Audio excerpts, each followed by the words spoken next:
everyone, and I'd like to welcome you to the second of our new voice panels. This time I'm joined by three new and interesting authors who are going to introduce themselves for us now, starting with Heather. Hi, lovely to talk to everybody. My name's Heather Peck, and my first book, Secret Places, was published in February by Silverwood Books. Really exciting for me. My background is largely in agriculture, both as a farmer myself, and also as a civil servant in the Ministry of Agriculture. So the theme of landscape, livestock, farming, and the rural environment does run very strongly through the book. But I will stop at that point because I know I'm going to get a chance to talk some more about the book later. And Heleen? Hi, I'm Heleen Kist. I'm a Dutch author based in Glasgow, and I have written 2 books. My latest is about as far away from farming as you can get. It's called Stay Mad Sweetheart, and is set in a data science startup in Edinburgh and deals with the gray areas of consent with harassment and discrimination in the workplace.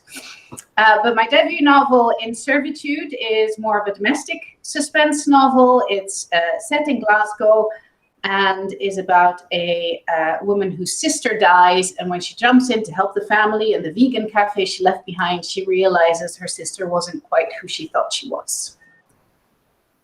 Over to you. Okay, hi, my name is Jack Byrne, and this is my first novel, if I can get it in, and it's Under the Bridge.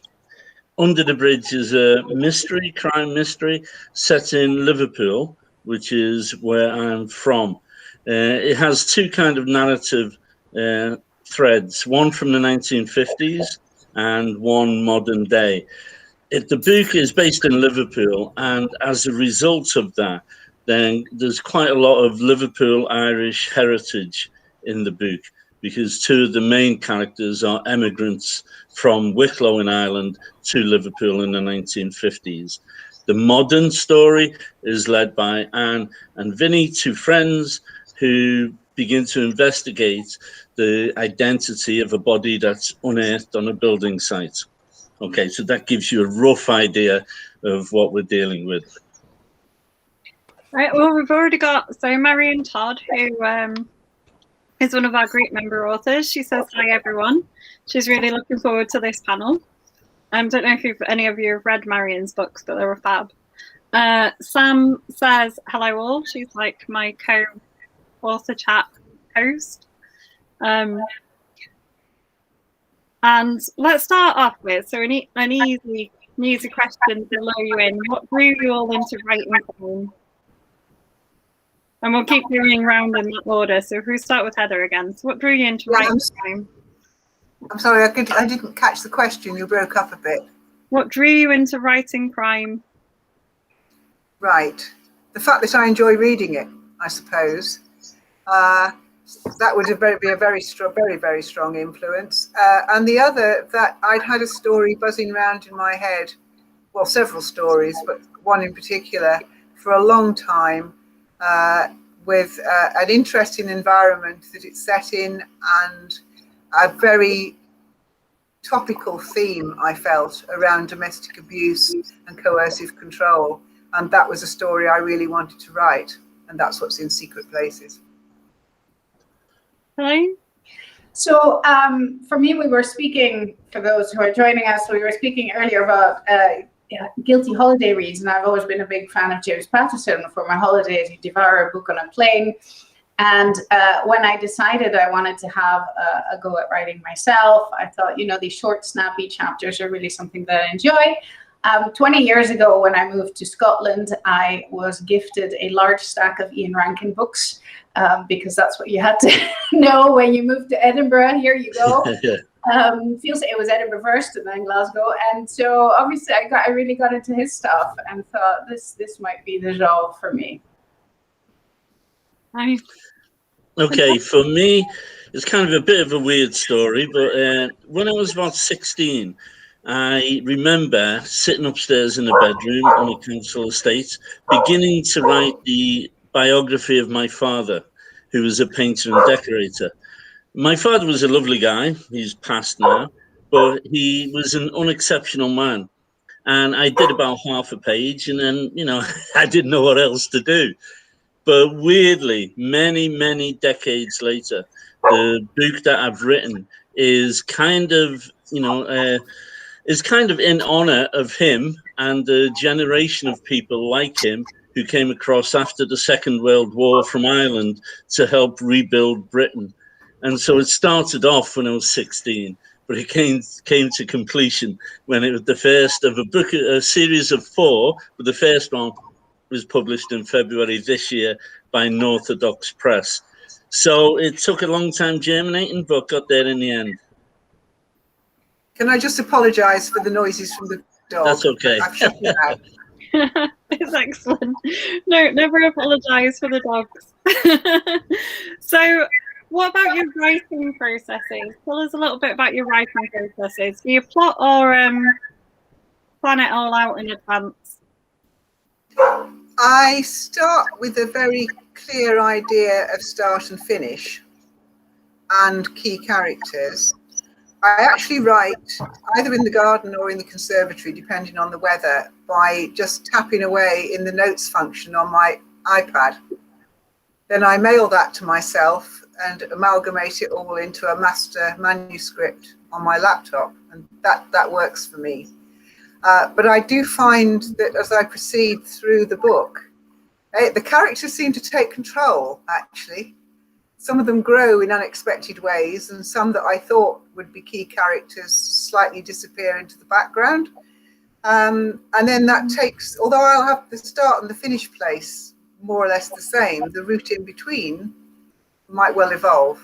And that is part of the fun of it for me. Nice.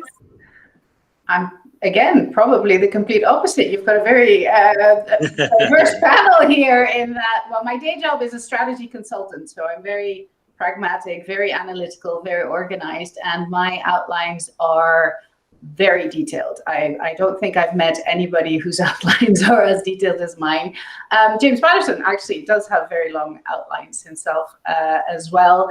And I do get the challenge, like, but is the fun not gone then once you know what happens? Obviously, you've got a whole month of plotting this, and the one I'm writing now, which is kind of my 4th book, it took longer than that. It's very elaborate, but even when you know what happens, just being able to figure out, you know, who these people are and the language that they use and the reactions that they have, just the color that you bring to it does come, and it's still the fun bit.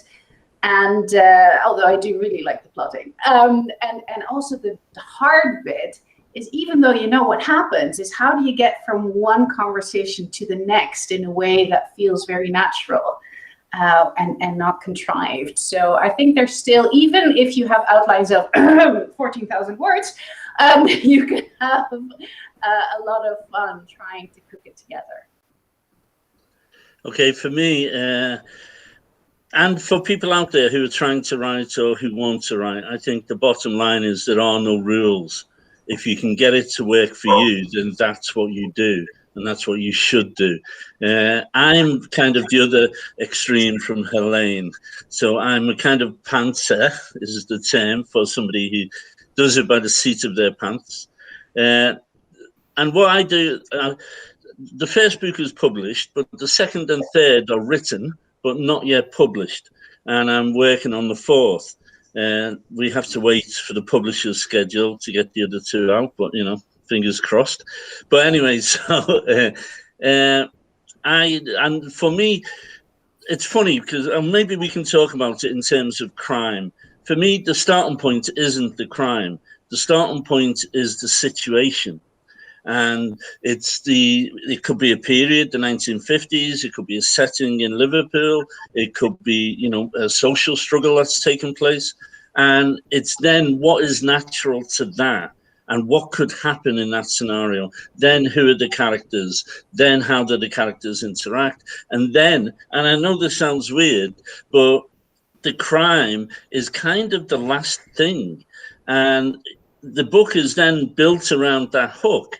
But for me, like now, the 4th book I'm writing, I have an idea of the ending, but I don't know exactly how it will end. I know what messages and themes will come out, but the mechanics of that, I'm not sure yet.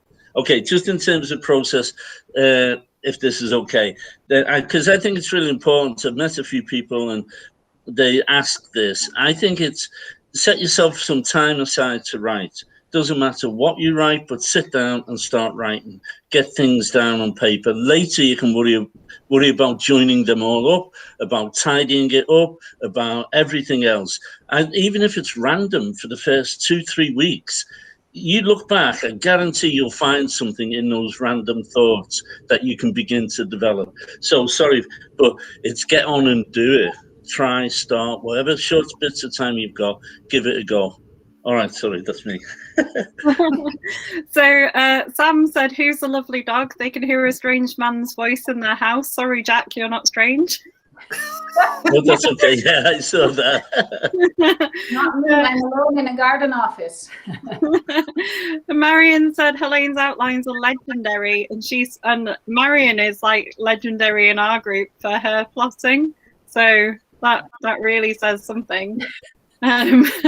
That you're a legendary planner. Sam asks, did anybody else's debut novel make you stop and think, oh, I should do this? And how did it feel continuing to write after your debut? Any easier? I don't think anything. I learned to read when I was 4. I read my first book when I was 4, and I've never stopped reading since. And it's the sheer joy of reading everything and anything. That my mother always said I'd read the back of the cornflakes packet if there wasn't anything else to hand. So that I think is what led me into writing, because I wanted to do what had given me so much joy over all the years. And I've written all my life, so I can't sort of almost think back to a time when I haven't tried to write, even though it's taken this long before I've.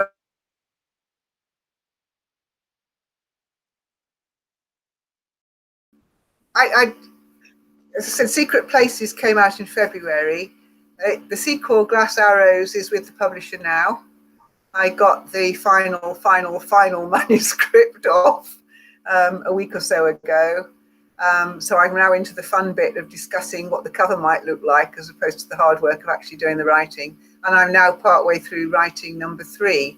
I don't think it's more difficult to move on and write the next one. Having had some incredibly positive reviews of Secret Places and them all saying, oh, we're looking forward to reading the next, I'm now nervous that the next one might not be as good. But I've tried my best to make it so. But for the moment, at least, I've got so many things that I want to write about that moving on to the next and then the next has not been a difficult thing to do. Oh, everybody's gone.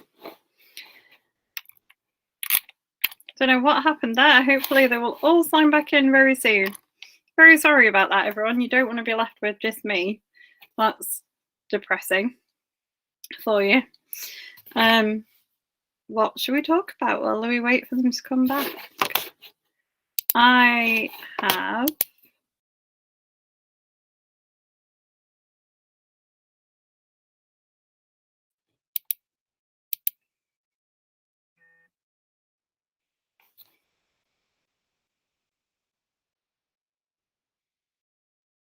I had Helene. I don't know what is happening there.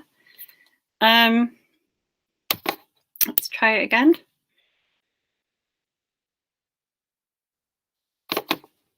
No. Right. So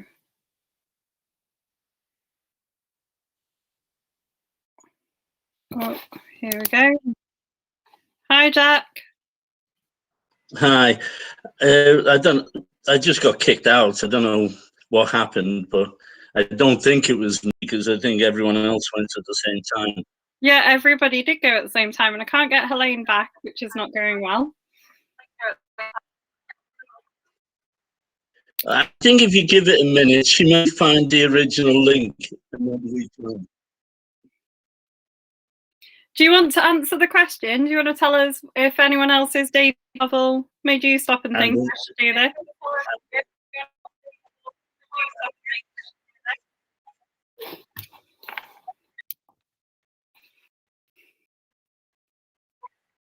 Oh, have I still got Jack? There's an awful echo.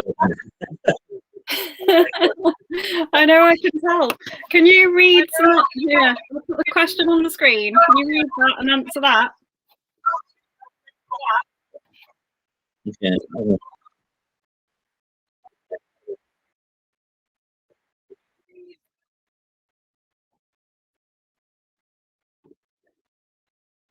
Sorry, there's all kinds of weird noises.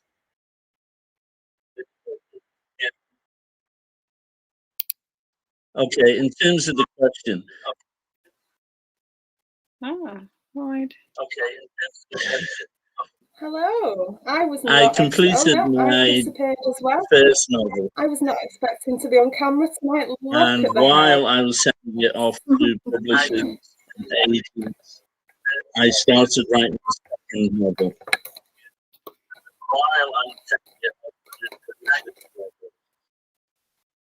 Okay, and we've got different. I can't hear Jack very well. Okay, this sounds awful to me. I'm sorry, I don't know what to do. Well, I can see myself really clearly, but everybody else is kind of disappearing. That's really fun. I know, it's all going marvellously.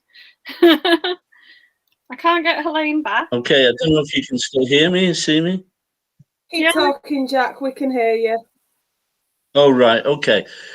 All right. So just to answer the question, by the time my first novel was published, I'd written my second and third. Publishing is a very slow process unless you self-publish. And so you can't really sit back and wait for reaction and tailor the next one to either people, the publishers or agents or anybody else's reaction. So much time passes in between. I think you just have to get on with it. For me, again, for anybody out there who is thinking of writing or trying to write, the big difference for me, I wrote a novel 20 years ago and I had no money to post it out, to send it to agents, even to get it photocopied. And it just sat on the shelf until self-publishing arrived. And I saw that I could write a book, and even if I didn't get it published, I could put it out myself. Then there was a point to the writing. And so I started again, I wrote, and a friend enjoyed it. And that first bit of encouragement makes all the difference. But a friend, read it, enjoyed it, and said, carry on. And then I got it, and I thought, well, okay, I'm going to give it a year. If I don't get published by a publisher within that year, I'm going to self-publish. And it was literally, weeks, days before the self-publishing date that I was picked up by an orthodox publisher. Okay. I'm very glad I got water in my mug. Heather, can you hear us again? Yeah, yes, can you hear me? Yeah. Yes, all looks and sounds good. Yeah. I had to click the top left-hand corner where it says camera. I don't know if Heleen hasn't done that maybe, and that's why she's not rejoined us. Well, she was trying to, but I couldn't get back. I've just clicked on that. Back out so I can put Heleen back in. Yeah, but for those who are asking about the dog, I'm sorry, it's my Springer Spaniel's making all the racket. A lovely breed. I think he just heard you. Yeah, he did, didn't he? Yay, I've got everyone back. Except you can't see me, can you? No, I can see you. It's fine. Oh, can you? I can't see myself, but that doesn't matter. Marion said this will be great for the outtakes Christmas video. I keep threatening to make a blooper reel of like all the so whenever me and Sam put our videos on YouTube, it always sticks onto this most really unattractive thumbnail. Like there's always like a nice one of the authors and one of us just pulling the and we were gonna just make a reel of just like the worst faces we've ever pulled. Nightmare. So yeah, this is a good one for the blooper reel, Marion. You're right. Heleen, we didn't ask you about the debut novel. Did anyone else's debut novel make you stop and think? Well, yes, and I'm a little. I feel a bit mean for telling this story because he's not going to be watching. But I thought so. I grew up abroad. I moved around a lot. I'm a diplomat child, and I went to a French school. And I keep in touch with a lot of these people through Facebook, and these are people that I haven't seen in 30 years, you know. But you still kind of know what's going on. And one of them wrote a thriller. In French. He's Moroccan. It's called The Moroccan General. And when it came out first in PDF. And I quickly bought it because, you know, this is my schoolmate. He bought it.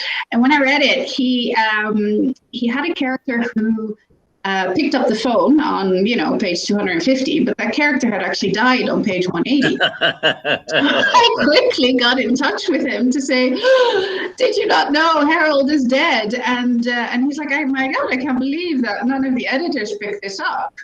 Anyway, thankfully, the book had only gone out in PDF like for a day, and they sorted it out. But I got talking to him about, you know, what made you do this, because I remember him being particularly literary in school. We were both in the scientific section.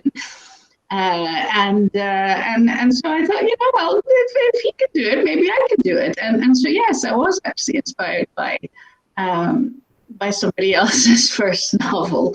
And I, as I said, I decided to write crime. I'm on the periphery of crime, so it's not, you know, police crime. It's not immediately a dead body.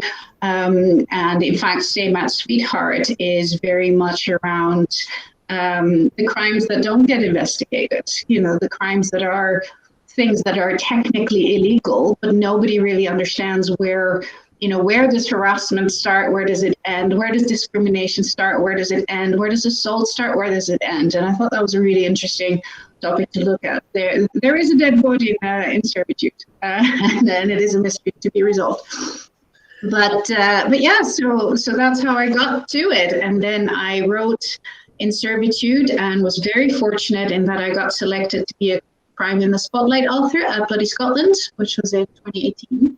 And I remember Sharon Bairden, who I'm sure you all know as a very prolific book blogger, but also now an author in her own right. She had agreed to read In Servitude.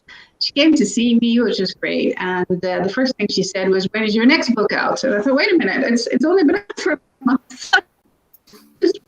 What? I'm the one. And so you know, I really only just thought I'm going to write a book and that'll be it. But I got such a great, you know, reception for it that I've kept going. I now have an agent. She's trying to place my third novel. Stay Mad was published by Red Dog Press, and I am 25,000 words into number 4. Excellent. Which might never end. Would any of you write in other genres? I have written children. No, go on, Heather. Stories for children. Oh, sorry, Jack. It's okay, go for I've it. written a number of stories for children, which are very. Well, they're one is a series about dogs. You might not be surprised to learn in view of the noise that mine have been contributing today. And the other one is called The Animals of White Cow's Farm, and each chapter takes a different animal, whether it's livestock or wildlife, and tells the story from the perspective almost of that particular animal on the farm. So that's the other genre I've been into. Okay, for me, a bit like Heleen, I think my books are good. The mysteries and the page turners, and people want to find out what happened. But for me, again, I think the true crime is sometimes the position that society puts people in and the circumstances that are created. And for me, for example, I would never do a police procedural because I don't think the police are the heroes. And I think, you know, that comes across often. I think usually it's by chance. If they catch someone red-handed, more often than not, they fit people up and put them away. Okay, and I know everyone's not going to agree with that, but that's my experience. And that's what I will write and what I will say. And it's funny, not funny, but I don't mean this, but Heather was saying her books come out of the joy of writing. Mine don't. Mine come out of the pain of working class experience. and there's a, it's different, and that's part of the struggle to get published as well. I think if you're a working class writer, it's difficult because people in the industry don't understand what it's like to live on a council estate or to live on benefits. And so they can't identify with the characters who do that, or who work in a factory, or who work on building sites. And my books are placed within those circumstances because, believe it or not, the majority of people in the UK actually live and work like that. And they're my audience, and that's who I want to write to.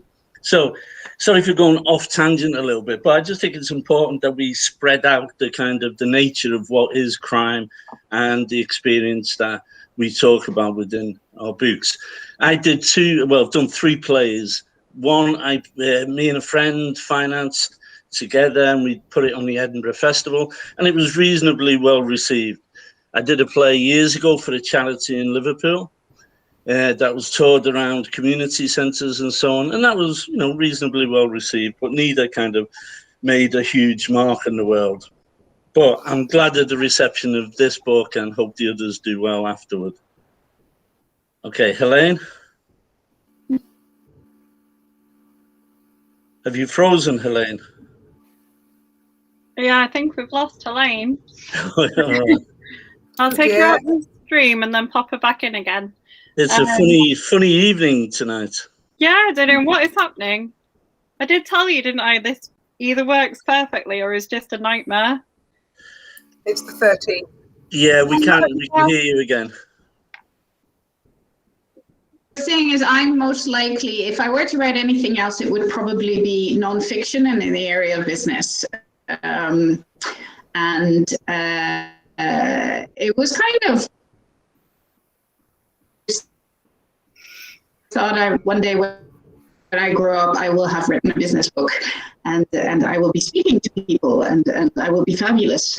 And I haven't written that book yet. I've written other fabulous books, but I can see that's still happening. And in fact, I think that there is a lot to be said for the conversion of strategy and storytelling. So that would probably be the theme, if I ever find the time.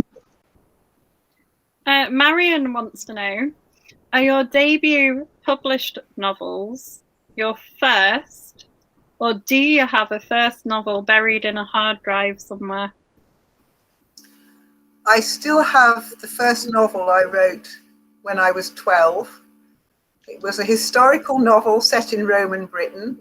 It's spread over 7 exercise books filched from the school at the time. And I have to tell you that buried is the best place for it. Definitely. Jack? Yeah, I mentioned mine. I wrote, I think about 20 years ago. I actually thought it was all right. And looking back, it's still not that bad. We could obviously do with editing and cleaning up. But I think the time period has just, has blown away the nature of the plot in it. Actually, the plot was a young Albanian smuggles himself across to Corfu as an illegal immigrant, and 2 Liverpool holidaymakers meet him, and then it's kind of the circumstances that unravel from that. But, just one person crossing from Albania to Corfu, and it was, I think maybe even it was 30 years ago, then you could believe now, there's so much of a crisis internationally with the movement of refugees that, it just wouldn't fly, I don't think, as a novel today. Although I do think it's not bad. Oh. It sat on the shelf next to me. Heleen, do you have a first novel buried in a hard drive somewhere? I think maybe she's putting the cat out. Yeah, we've lost Heleen again. Sam was like, has she gone for wine? I feel like it's so I thought, I'll self-publish it and my mom will read it, and a couple of my friends abroad, and that obviously happened. As I said, I got an opportunity that not really made a huge difference. Everything I think that the plotting helps, right? Because I kind of know what happens, and I get people to read my outlines, and they'll tell me that yeah, that's a story I'd want to read. So I hope I never have to shelve. That would be painful. It's so much easier to self-publish though nowadays as well, and obviously I had a learning curve again.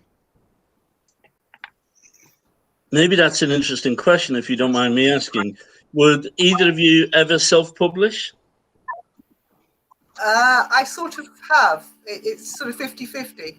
I haven't got an agent or a publisher in the traditional sense. Silverwood Books is selective about what they will publish, but then it's a sort of partnership between me and Silverwood. Okay. Heleen, would you self-publish? Yeah, so In Servitude was self-published, and partly that's also for me, you know, my day job is about learning about new industries, and so there's a certain intellectual curiosity about seeing how all of that works. I'm kind of on this journey of the first is self-published, the second is traditionally published, but with a very small indie player, who, by the way, have a book that I think you might be interested in. It's called Death of a Painter by Matthew Ross, and it's about a painter decorator. And then now through this, I joined an agency, and I'm going through the interminable wait of submissions there, in the hope that it gets picked up. And it's really just, you know, trying to look at all the facets of the industry, seeing the different drivers, seeing what happens. I think ultimately it's so incredibly subjective. You know, a lot of what I have observed is a lot of the industry wants to see the same thing, but different. And I guess in a sense, I've made the mistake that my books are almost wholly different. The first one is domestic suspense, but with gangsters. And the second is crime, but corporate, and also a bit of women's fiction.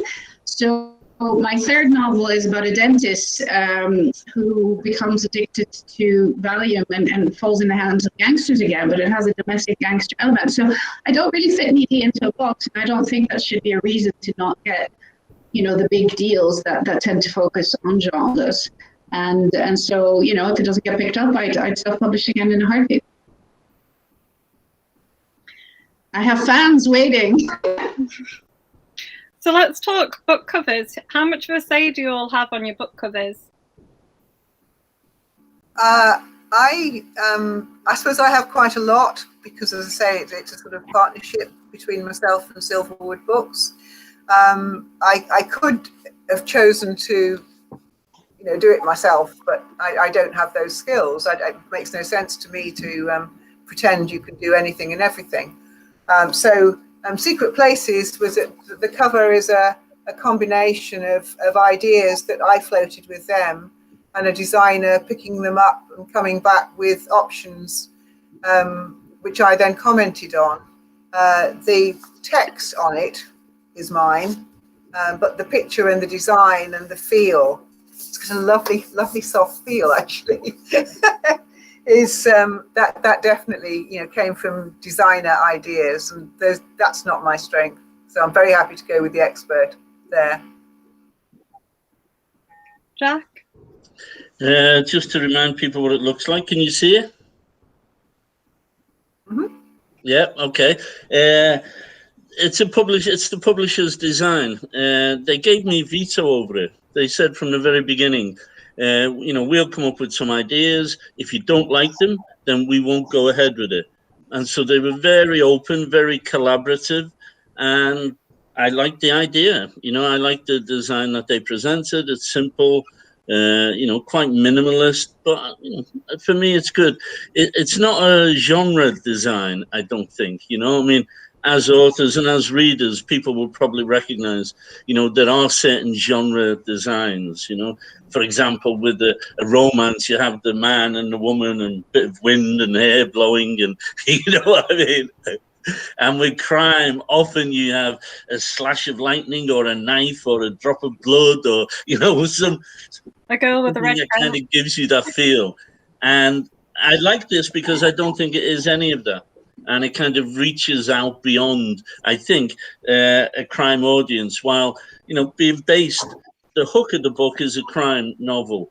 And I'm proud of that, because for me, it's actually the hardest part, to create that plot, the crime elements, and I sweat blood over doing it. So I was really relieved when the publisher came up and said, this is the cover we think we should go with. And I said, I love it. Why not? Let's do it. So, Heleen? I had a lot of control. I had a lot of control over the first, obviously, since it's self-published. Way up covers, just to motivate myself for writing, a bit like other people might do mood boards. So I make pretend covers, and the purple flower, the purple tulip, of course I'm Dutch, so the tulip has meaning. The exploding purple tulip was an image that I found, and it just really drew me in, and I thought, I want that. I hired a designer. I gave him a shed load of images that had inspired me. But I did say, I do quite like this one, and could you give it extra consideration? And I think he did a great job. For Stay Mad, Sweetheart, I had mocked up a number of different covers, which included this eye. See, obviously, because it's quite distance, it's made up of little mosaic images. So it's all little photos. At work, but also it's got little secrets in it, like a ferret, because there's a ferret in the book, and other things that feature in the book. So that was kind of fun to do. And then there's a man in the iris there, the pupil. Sorry.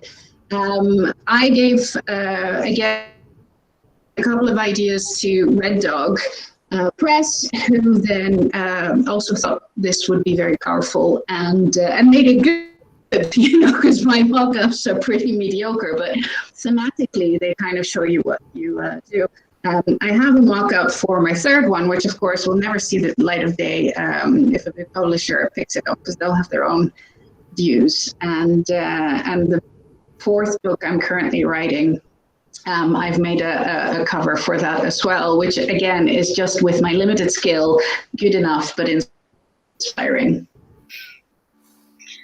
How do you find the marketing aspect of being published? It's strange actually, because it's quite hard work, I think, more than you anticipate before you start on this. I mean, to start with, you're thinking in terms of a book, you're not thinking about marketing it, or at least that was me. And the other thing was, I think I struggled with, so, you know, you need to write a press release. And my instant thought was, I've never written a press release.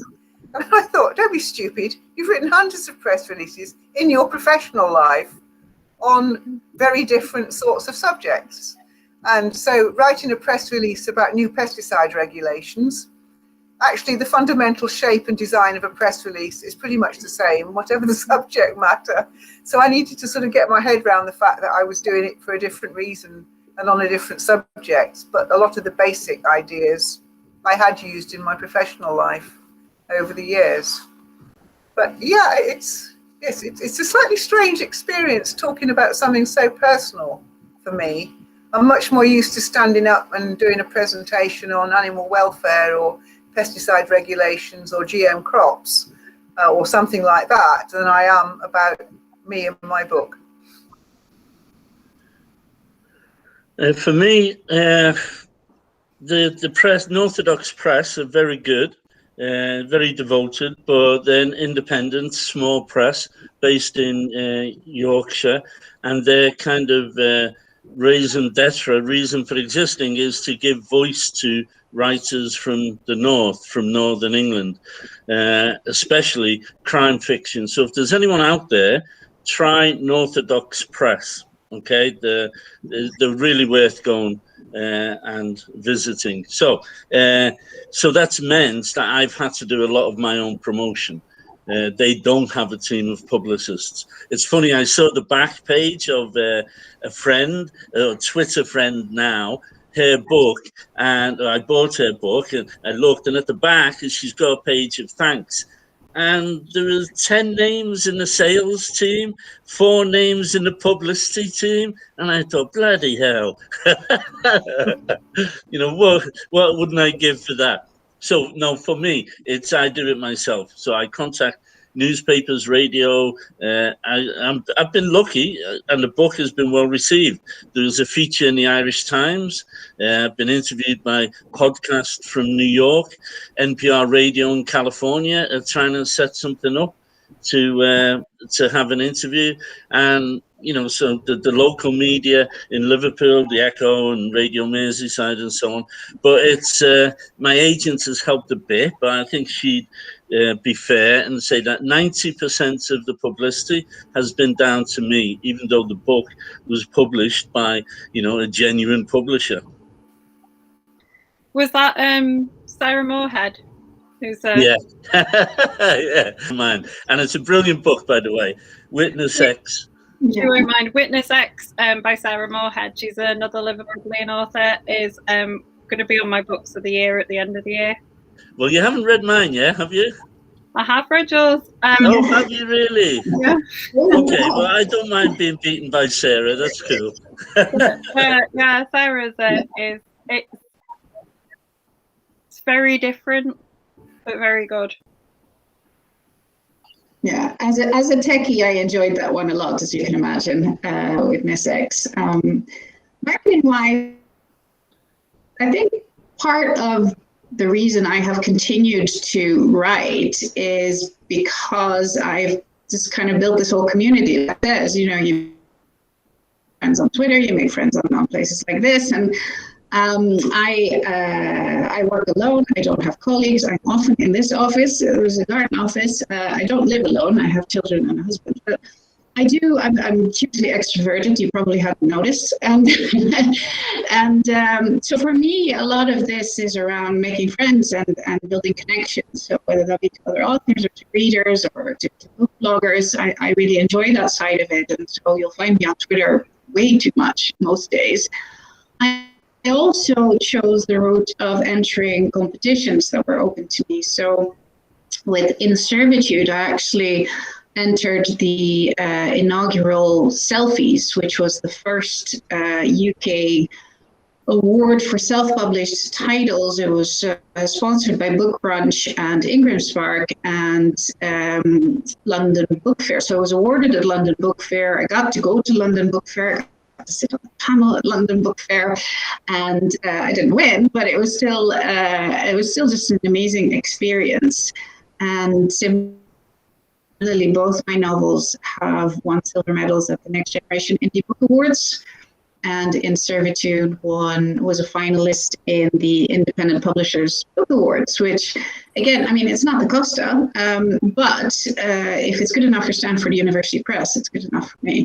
And I think just getting a bit of buzz around those prizes is hugely helpful, as well as a marketing tool.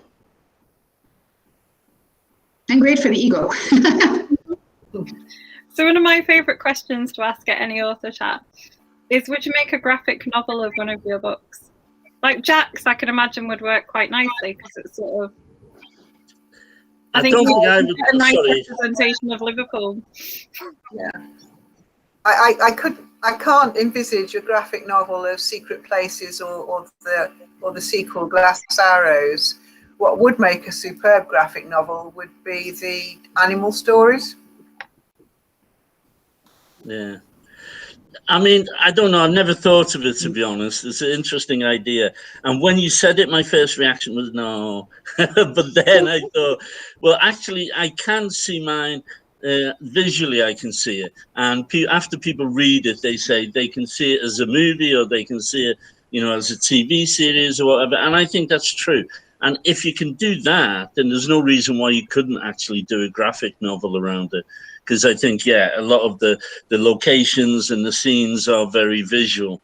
So, yeah, I think you're right. Possibly.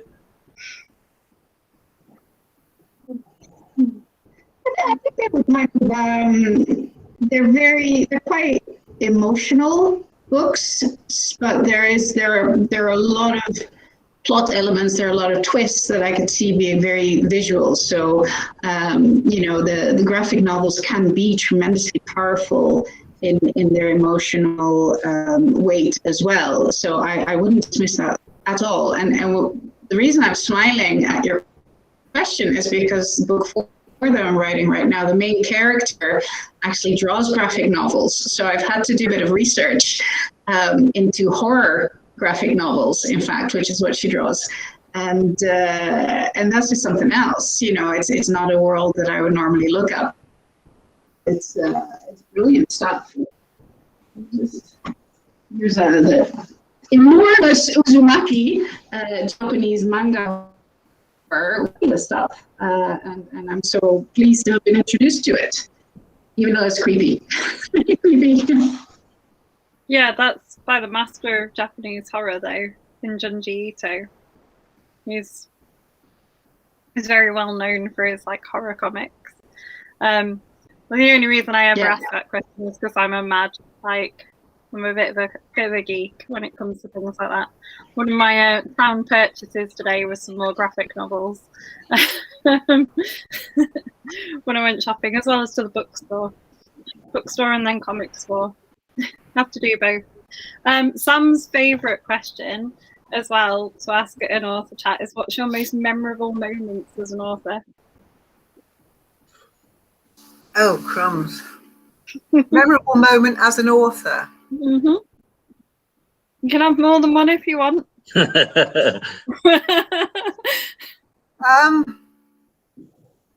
I'm struggling with that. I think probably, given that I am very much of a new voice in this new voice setup here, one of the things that sticks in my mind was I've got a couple of friends who are what I call reliable first readers. Because one of them in particular is very expert at editing in a different area, but he's very good at it. And when he read my second book, he actually asked, could he read my second book, having read the first as a first reader. And I'd been wary of sort of overburdening him, but I said, yes, of course, and I sent it to him. And he said he'd be a couple of weeks getting back to me with his detailed feedback, and he does very detailed feedback. And 72 hours later, he got back to me saying he hadn't been able to put it down. He'd upset his wife because he'd been up late doing just one more chapter and just one more chapter. And he posted back to me this huge wad of paper with all his comments written all over the manuscript. And that piece of feedback is very memorable for me. It's something I think I go back to in my head. For me, because the lockdown and stuff, then there haven't been any public moments. It was an online book launch, and, so I've shared it and people have said, good things about it, which is great. But in terms of a memorable moment, I think it was when I got my books from the publisher and I signed each book and made a little message and gave one to my wife and one each to my 2 kids. To be honest, I think that's the most, physically memorable moment. Lovely. Heleen? Oh, I think we're frozen with Heleen again. Yeah. Yeah. I mean, yeah. Oh, she's back. I've got really many, but Yep. Am I here? Well, you were. I think you've upset your Wi-Fi provider. Yeah, I sympathise though, because the audience won't know, but when we had our first little get together, I blacked out very quickly. Okay. So I sympathise with Heleen. Yeah, I think you're here again, Heleen. Okay. Can you hear me? Right. So I think my most stressful moment was I was dead excited to go on stage at Bloody Scotland, and you get to reintroduce yourself in like a split second and then read for about 2 minutes. from your novel, and it was a passage that I had selected very strategically to get chosen to do this, because I figured, well, it had a little bit of humor, but it also had the C word in it. And I figured, you know, this international crime writing festival that likes to be international would probably think it a hoot to have a Dutch woman say the C word on stage. And I don't know if that was a determining factor, but anyway, there I was. But of course, once I stood there and there were 400 people in the audience, most of them with very white hair, I started to be rigged. Thankfully, because it's part of a humorous bit, they all laughed and I was very relieved. But I did run off the stage and jumped into the arms of Gordon Brown because it had just been so exciting. Obviously, opening a box of your own book is very emotional, you know, when it comes in the post. And Stay Mad Sweetheart is dedicated to my mother, who is 84 and has been a lifelong warrior for the rights of women and the girl child. She still lobbies the United Nations as part of the International Alliance of Women. And so I went, I don't go to see them very often because they're in the Netherlands, but I did bring a manuscript and she saw the dedication and that was very moving. So she did, and obviously I sent her a copy when I was actually out. So for our members who are watching, do you sell, is it possible for them to buy signed copies of your books from you if they wanted Yes, to? of course. Yeah, no problem. They could message me on Twitter or that would be an easy way of getting in touch. Or through my website, www.heatherpeckauthor.com. Nice. Okay, for me, yep. I have a Facebook group called Under the Bridge. And so if you search Facebook, you'll see that. So you can join that and then speak to me directly. Or Jack Byrne, jack.byrne.writer@gmail.com. I know that's a bit. Or just search for Jack Byrne, and I have a blog. And again, you can message me through those. But yeah, if you contact me directly, then yes, you could get, with pleasure, a signed copy. And hopefully, you know, when things open up a bit more, I know they've just started, but, you know, I'd love to go around some bookshops and libraries and appear, you know, in public to sign for people. I definitely want to do that around the bookshops in Liverpool. Try and see if we can get Heleen back because she's disappeared. But she doesn't seem to be coming back on the stream. Give her one last go, see if she comes back on. Yay! Oh, yeah. Hooray! I have no idea what's going on. I'm blind. Yes, if people want that, I have a few lying here and happy to ship, or I'm also happy to, you know, sign little book plates that they could paste it to the books that they might get. You know, it's very nice to support Red Dog Press directly by ordering from them, for example. And I have a website. It's heleenkist.com. You can contact me that way or just add me on Twitter, which is hkist. And I'd love for you to read it. Nice. Well, a lot of our members do like to buy copies. I've done it myself. We had a charity auction in 2018 that we're hoping to redo again very soon. Actually, heard it here first, everyone. And there are some authors that I won, like sort of books of, and then went on and bought the entire series from them in like paperback, just because I wanted to keep all of the paperbacks. So it's quite nice to know that you can contact and buy signed ones. Oh, Anna says she bought several signed Stay Mad Sweetheart, so it is definitely possible. Anna is my favorite fan. Hannah's amazing because she gives away so many of like, she's quite a supporter of Red Dog Press, isn't she, on Twitter, and she gives away like other people's books. Like if she reads things and really enjoys them, she tends to give copies away, which is really nice. Yeah, Most recently, I saw her giving away a copy of the Bridge Stocks book, which is really good. If anyone's into that, I don't know if she's done it yet, but she was definitely doing that, and that's a really good read. So we've got 5 minutes left of our chat. Oh, she's blushing. Everyone knows she's amazing. Sam says thanks for a great interview and for handling the technical gremlins as well. I'm so sorry about it. It either works perfectly, this, or you have like this kind of problem. So my apologies.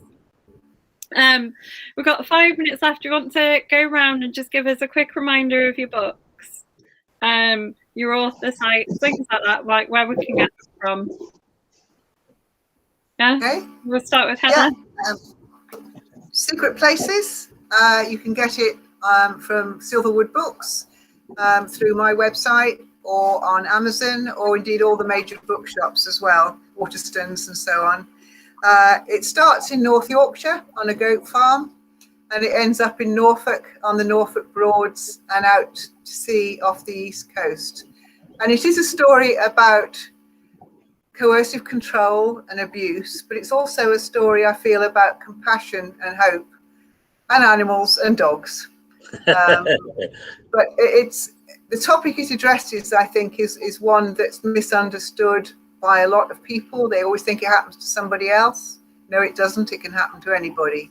And it's important, I feel, to be able to recognize it in yourself and in the people around you. And if the book goes a little way towards that as well, then that's a plus for me. So that's Secret Places.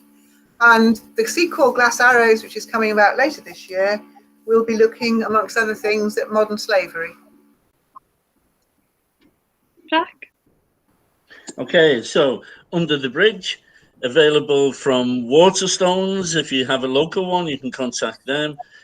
Obviously through Amazon and the online sales platforms, and local bookshops can order it through Northodox Press. That's northodox.co.uk. It's the first in a series of 4 called The Liverpool Mysteries. They're all set around Liverpool. The second book is called The Morning After, and begins and happens the day after the Brexit vote in 2016. And again, there are 2 historical threads from the early 1980s and modern day 2016. The third book is called Fire Next Time. Takes the title from James Baldwin and deals with police violence, death in police custody, and climate change. And the plot, the crime is woven through and around those issues. And the last one is The Wicklow Boys, which I'm working on now. It's set in 1975 and 2010 and looks at the economic crash in 2008 and 9. And then historically, the military struggle in Ireland and relations between Ireland and Britain in the 1970s. So as you can probably guess, all my books are around social issues, but crime is the key to unlocking them. And so I hope that people enjoy them. Look for me on Facebook, Under the Bridge, my blog, Jack Byrne blog, and that's it. Thank you for the time this evening and enjoy your reading. And if you write, keep at it. In Servitude, Domestic Suspense, the tagline is, do you owe your family your life? And it is really looking at the very different types of servitude and how we are beholden to each other and to others, and as well as some of the more actual instances of servitude in line with Heather's new book. Stay Mad Sweetheart, which if you get the hardback, I just have to show you this because it's absolutely gorgeous. The cover is also printed on the actual book, not just the dust jacket. And this one is a dark yet empowering feminist thriller. It's available from Red Dog Press. Both are available from Amazon, all the bookstores that you can order it from. And targets the gray areas of consent, harassment, workplace discrimination.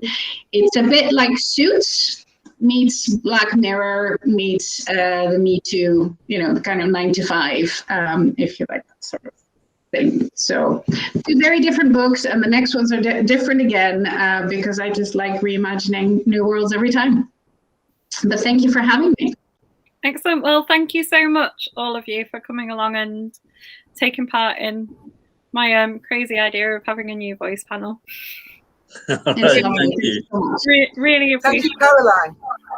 Brilliant. Thank you very much. It's been a pleasure having you on, and thanks for dealing with all the technical gremlins so well. All right, thank you. Bye-bye. Thanks.